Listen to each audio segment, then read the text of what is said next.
चलिए जानते हैं आज देश और दुनिया की सिलेक्टेड काम की और महत्वपूर्ण 25 बड़ी खबरों को सिर्फ 10 मिनट में। पर अभी तक आपने इस वीडियो को लाइक नहीं किया है तो लाइक कर दें और इस चैनल को सब्सक्राइब भी कर लीजिए।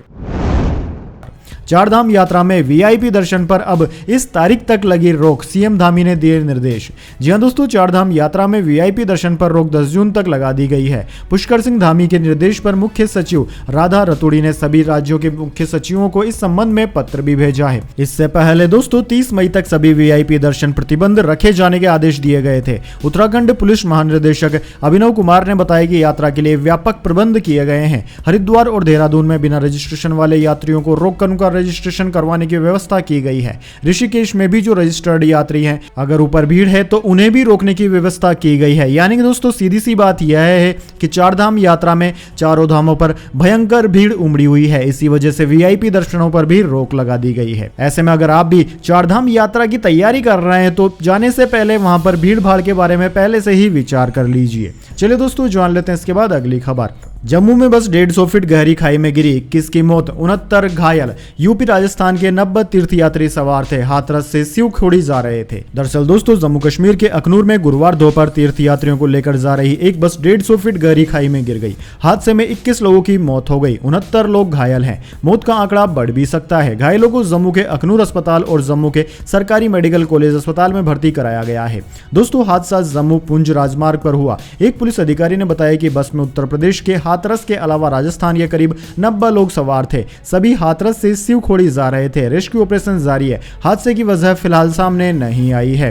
वहीं केंद्र सरकार ने मृतकों के परिजनों को 2-2 लाख रुपए देने की घोषणा भी की है। चलिए दोस्तों जान लेते हैं इसके बाद अगली खबर। देशभक्ति की कीमत सिर्फ 4 साल, अग्निवीर किसान को लेकर प्रधानमंत्री मोदी पर बरसे मनमोहन सिंह। जी हां दोस्तों, देश में फिर एनडीए की सरकार बनेगी या फिर इंडिया गठबंधन कोई कमाल करेगा? इस सवाल से पर्दा उठने में मात्र 7 दिन से भी कम का समय बचा है, लेकिन आरोप प्रत्यारोप का दौर अभी भी चल रहा है। दरअसल दोस्तों पूर्व प्रधानमंत्री और कांग्रेस नेता मनमोहन सिंह ने प्रधानमंत्री मोदी पर निशाना साधा है। उन्होंने आरोप लगाया है कि प्रधानमंत्री मोदी ने विपक्ष को निशाना बनाने के लिए एक खास समुदाय के खिलाफ असंसदीय और घृणास्पद बयान देकर पीएमओ की गरिमा को कम कर दिया है। पंजाब के लोगों को लिखे एक पत्र में मनमोहन सिंह ने कहा कि उन्होंने कुछ गलत बयानों के लिए भी मुझे जिम्मेदार ठहराया है, जबकि मैंने अपने जीवन में कभी भी एक समुदाय को दूसरे समुदाय से अलग नहीं किया। ऐसी गलत बयानबाजी करना बीजेपी का एकमात्र कॉपीराइट है। प्रधानमंत्री मोदी के घृणास्पद बयान पूरी तरह विभाजनकारी प्रवृत्ति के हैं। वहीं दोस्तों आपको बता दें, यूपीए सरकार में 10 साल तक देश के प्रधानमंत्री रहे मनमोहन सिंह मोदी सरकार की अग्निवीर योजना पर भी सवाल खड़े कर रहे हैं। मनमोहन सिंह ने कहा कि बीजेपी सोचती है कि बहादुरी, देशभक्ति और सेवा का मूल्य केवल 4 वर्ष होता है। ऐसा करना उनके फर्जी राष्ट्रवाद को दर्शाता है।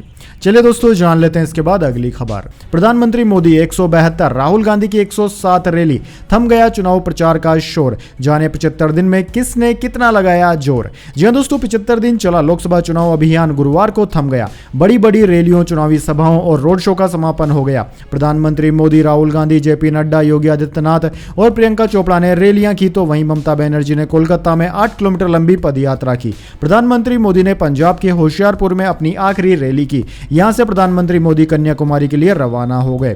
पीएम ने 45 घंटे तक ध्यान लगाने का मन बनाया है। वहीं दोस्तों आपकी जानकारी के लिए बता दें, 7 चरणों वाले लंबे चौड़े चुनावी कार्यक्रम के दौरान सभी पार्टियों के दिग्गजों ने खूब जोर लगाया। इस दौरान प्रधानमंत्री मोदी ने 172 रैलियां और रोड शो किए। अमित शाह ने 115 रैलियां और 18 रोड शो, जेपी नड्डा ने 87 रैलियां। वहीं विपक्ष की बात करें तो राहुल गांधी ने 107 रैली और रोड शो, अखिलेश यादव ने 69 रैली और 4 रोड शो, जबकि ममता बनर्जी ने 61 रैलियां और कई रोड शो किए। वैसे दोस्तों कमेंट करके बताइए कि इस बार आपको क्या लग रहा है, क्या प्रधानमंत्री मोदी फिर से सरकार को रिपीट कर पाएंगे या नहीं। वहीं हमने कम्युनिटी टैब में एक ओपिनियन पोल भी डाला है, आप वहां पर जाकर भी अपनी राय साझा कर सकते हैं। चलिए दोस्तों जान लेते हैं इसके बाद अगली बड़ी खबर। पीएम मोदी का विवेकानंद रोक पर 45 घंटे का ध्यान, कन्याकुमारी में 1 जून तक रहेंगे। भगवती अम्मन देवी की पूजा भी की।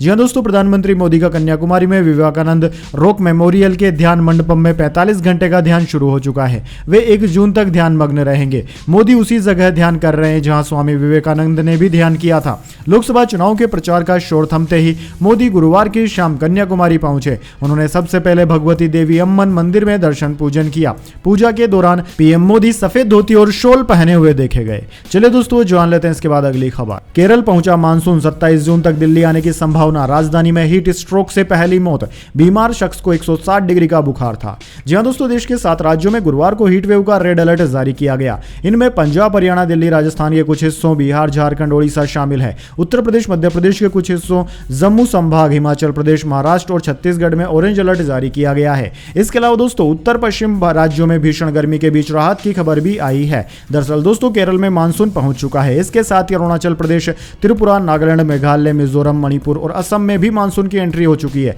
दिल्ली में मानसून 27 जून तक आएगा। इस बार मानसून पूर्वानुमान के एक दिन पहले आया है। आईएमडी ने 31 मई तक इसके केरल में पहुंचने की संभावना जताई है। मानसून जल्द आने का कारण रेमल साइक्लोन बताया जा रहा है, जो 26 मई को पश्चिम बंगाल और बांग्लादेश में आया था।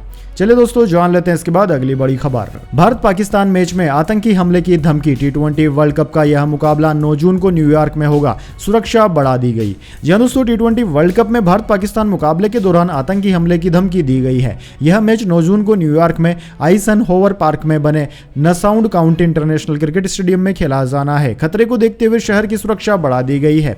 दोस्तों आतंकी संगठन ISIS खुरासान ने वीडियो जारी कर अपने हमलावरों से लोन वुल्फ अटैक करने को कहा है। लोन वुल्फ अटैक को सिर्फ एक हमलावर अंजाम देता है, यानी कि दोस्तों एक हमलावर भीड़ के बीच में घुसकर अटैक करता है। दोस्तों न्यूयॉर्क के गवर्नर केथी होचल ने कहा है कि वर्ल्ड कप को लेकर कोई गंभीर खतरा नहीं है। हालांकि उन्होंने पुलिस डिपार्टमेंट से सुरक्षा व्यवस्था को और कड़ा करने को कहा है। चलिए दोस्तों जान लेते हैं इसके बाद अगली खबर। यशस्वी जायसवाल ने लगाई ICC रैंकिंग में जोरदार छलांग। 2 वर्ल्ड कप के बीच आ गया इतना बड़ा अंतर। जी हां दोस्तों, ICC मेंस टी20 वर्ल्ड कप 2024 की शुरुआत में अब काफी कम समय बचा है। आगामी टी20 वर्ल्ड कप 2 जून से लेकर 29 जून तक USA और वेस्टइंडीज में खेला जाना है। टी20 वर्ल्ड कप में भारतीय टीम की कप्तानी रोहित शर्मा करेंगे। वहीं हार्दिक पांड्या के कंधों पर उप कप्तानी की जिम्मेदारी होगी। दोस्तों टी20 वर्ल्ड कप से पहले कुछ टीमों की किस्मत में भी बदलाव देखने को मिला है, खासतौर पर सह मेजबान वेस्टइंडीज। यह टीम साल 2022 के टी20 वर्ल्ड कप में आयरलैंड और स्कॉटलैंड से हारकर पहले दौर में ही बाहर हो गई थी, लेकिन अब शानदार खेल दिखा रही है। वहीं दोस्तों बात करें ICC टी20 रैंकिंग की, तो दोस्तों यहां पर यशस्वी जायसवाल ने शानदार प्रदर्शन किया है। जैसा कि आपको बताया कि भारतीय टीम टी20 रैंकिंग में टॉप पर बरकरार है। वहीं दूसरी ओर भारतीय खिलाड़ियों का भी बोलबाला टी20 रैंकिंग में है। भारतीय खिलाड़ी सूर्य कुमार यादव पहले स्थान पर टी20 रैंकिंग में आते हैं, जबकि भारत के दूसरे खिलाड़ी जो कि टॉप 10 की लिस्ट में वह यशस्वी जायसवाल हैं। इस वक्त यशस्वी जायसवाल की रैंकिंग टी20 रैंकिंग्स में 6ठे स्थान पर है। चलिए दोस्तों जान लेते हैं इसके बाद अगली बड़ी खबर। केजरीवाल की बेल पिटीशन पर कोर्ट का ईडी को नोटिस, 1 जून तक जवाब मांगा। दिल्ली सीएम को 2 जून को सरेंडर करना है। जी हां दोस्तों, दिल्ली शराब नीति से जुड़े भ्रष्टाचार मामले में सीएम केजरीवाल ने गुरुवार को रावेज एवेन्यू कोर्ट में जमानत याचिका दाखिल की। सुनवाई करते हुए कोर्ट ने परिवर्तन निर्देशालय यानी कि ईडी को नोटिस जारी किया। स्पेशल जज कावेरी बावेजा ने 1 जून तक जवाब देने को कहा है। केजरीवाल ने मेडिकल ग्राउंड पर 1 हफ्ते के लिए अंतरिम जमानत बढ़ाने की मांग की थी। 28 मई को सुप्रीम कोर्ट की वैकेशन बेंच ने तत्काल सुनवाई से इनकार कर दिया था। रावेज एवेन्यू कोर्ट ने दायर एक अन्य याचिका पर ईडी से इस पर भी जवाब मांगा है। वहीं दोस्तों केजरीवाल को ईडी ने शराब नीति से जुड़े मनी लॉन्ड्रिंग केस में 21 मार्च को गिरफ्तार किया था। 50 दिन जेल में रहने के बाद उन्हें 10 मई को जमानत मिली थी।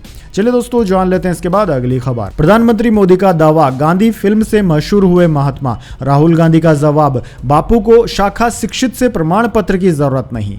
जी हां दोस्तों, प्रधानमंत्री मोदी ने 28 मई को एक चैनल को दिए इंटरव्यू में यह दावा किया कि महात्मा गांधी के बारे में दुनिया पहले कुछ नहीं जानती थी। रिचर्ड एडनब्रो की 1982 की फिल्म गांधी बनने के बाद महात्मा गांधी को पहचान मिली। इस पर राहुल गांधी ने कहा कि जो लोग नाथूराम गोडसे के हिंसा के रास्ते पर चलते हैं वे गांधी को नहीं समझ सकते। महात्मा गांधी को किसी शाखा शिक्षित की प्रमाण पत्र की जरूरत नहीं है। प्रधानमंत्री मोदी के महात्मा गांधी की पहचान पर किए गए दावे के बाद राहुल गांधी ने एक्स पर एक वीडियो पोस्ट किया। राहुल गांधी महात्मा गांधी की मूर्ति के पास खड़े हैं और कह रहे हैं कि जो लोग नाथूराम गोडसे के हिंसा के रास्ते पर चलते हैं वे गांधी को नहीं समझ सकते। चलिए दोस्तों जान लेते हैं इसके बाद अगली खबर। एलन मस्क फिर बने दुनिया के सबसे अमीर व्यक्ति। बर्नार्ड अर्नॉल्ट को पीछे छोड़कर टॉप पर पहुंचे। इस लिस्ट में मुकेश अंबानी 11वें नंबर पर।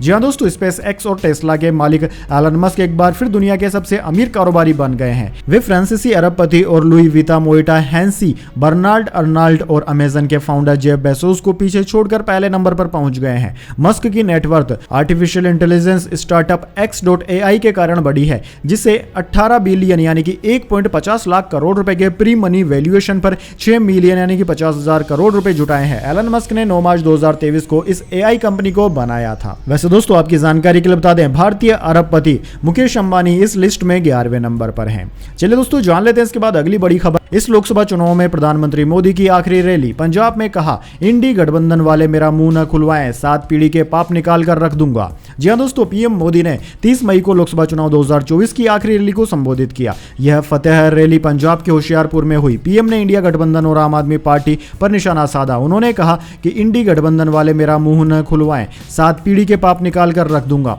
पीएम ने कहा कि इंडी गठबंधन वाले वीरों का अपमान करते हैं। पूर्व सीडीएस विपिन रावत का भी अपमान किया। उन्होंने कहा कि सेना 26 जनवरी के लिए तैयार नहीं की जाती, सेना लड़ाई के लिए तैयार की जाती है, लेकिन इन्होंने सेना को भी राजनीति का हथियार बना दिया। इन्होंने सर्जिकल स्ट्राइक के सबूत मांगे, सेनाओं को कमजोर करने में कोई कसर नहीं छोड़ी, लेकिन सेना का अपमान मोदी बर्दाश्त नहीं करेगा।